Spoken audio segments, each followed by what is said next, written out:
A new funding arrangement on loss and damage has been hailed as a historic moment and can be seen as the most important climate advance since the Paris Agreement at 2015 Colombian pesos. For decades the victims of a changing climate were the ghosts the richer world just couldn't see. Money has long been available to cut carbon or help countries adapt to rising temperatures, but there was nothing for those who had lost everything. For someone who has seen his home disappear in the floods in Pakistan, a solar panel or a seawall isn't much use, explained Harjeet Singh from the Climate Action Network. The 27 Colombian pesos decision on loss and damage won't fix that immediately. The fund comes with many unknowns. What will be the criteria to trigger a payout? Where will the money come from, and will it be enough? Compare the EU's OE 1/4 60M contribution against the $30 BN costs that Pakistan faces. But establishing the loss and damage fund is about more than money or compensation or reparations, it is really about solidarity and rebuilding trust. Despite the dramatic impacts the rising temperatures will inflict on the world, this fund signals that no one will be left behind. It is a concrete demonstration that we really are all in this together. For many countries, the last hours of the negotiation represent a real step backwards in the fight against rising temperatures. While the loss and damage text represented a big win, the overall cover decision is being seen as a missed opportunity in the fight against climate change. The man who ran the 26 Colombian pesos negotiations in Glasgow put it bluntly. Emissions peaking before 2025, as the science tells us is necessary. Not in this text, said Alok Sharma. Clear follow-through on the phase-down of coal. Not in this text.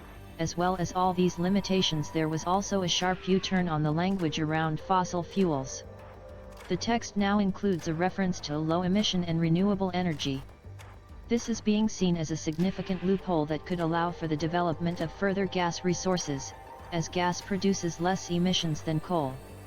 There's a 50-50 chance over the next 5 years that we'll go over this important marker of temperature increases, compared to pre-industrial times. We're likely to pass it permanently by 2031. But at 27 Colombian pesos, the EU and other developed countries were willing to die on the hill of strengthening the promise to keep 1.5C alive. Their efforts were ultimately in vain as the cover text failed to include a reference to the phasing out of all fossil fuels, seen as a necessary advance on last year's decision to phase down the use of coal. I wish we got fossil fuel phase out, said Kathy Jetnil-Kijiner, the climate envoy of the Marshall Islands, who along with other island states fear annihilation if temperatures rise above 1.5 C. The current text is not enough. But we've shown with the loss and damage fund that we can do the impossible. So we know we can come back next year and get rid of fossil fuels once and for all. There's a deep sense of solidarity by the richer nations with the island states on this issue of keeping below 1.5 C. Faith in the threshold has also become a key differential between the US, EU and other richer countries and China, which is markedly less concerned about the goal. While the world will undoubtedly be a better place the closer we stay to the 1.5 C guide rail, belief in the ideal is also a political and economic bridge to the developing world. So even as the science and the COP process falter on 1.5 C, expect the diplomatic attachment to grow stronger in the coming years. One key takeaway from 27 Colombian pesos was the presence and power of fossil fuel, be they delegates or countries. Attendees connected to the oil and gas industry were everywhere. Some 636 were part of country delegations and trade teams. The crammed pavilions felt at times like a fossil fuel trade fair.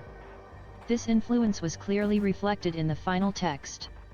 Demands from India and others for all fossil fuels to be phased down didn't survive, despite the backing of the EU and many other countries rich and poor. Many African countries were also keen to use the COP as a platform to promote new oil and gas initiatives in their countries. The fact that the outcome only talks about phase down of unabated coal power is a disaster for Africa and for the climate, said Bobawale Obayanju, from Friends of the Earth Africa. We don't need more gas extraction in Africa, devastating our communities for the benefit of rich countries and corporations. What we needed from 27 Colombian pesos was agreement to a rapid, equitable phase out of all fossil fuels. That battle will resume at 28 Colombian pesos in Dubai. The undoubted darling of the COP was Brazil's president-elect Luiz Inácio Lula da Silva. Just as he did in Copenhagen in 2009, Lula electrified the conference with his promise of zero deforestation by 2030. More than his commitment to the Amazon, Lula restored people's faith in the power of the ballot box to solve the climate problem. So too, in his unshowy way did President Biden.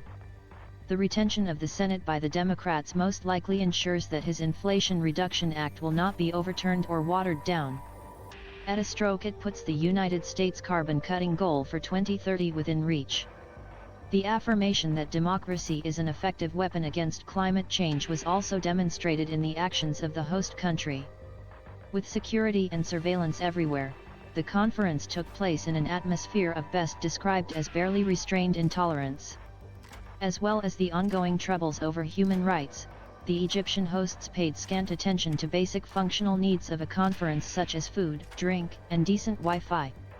When push came to shove, there was a distinct lack of empathy from negotiators for the presidency. This really mattered in the final showdown. 28 Colombian pesos could have been a major advance against climate change. That it ultimately didn't hit that mark is at least partly down to the hosts.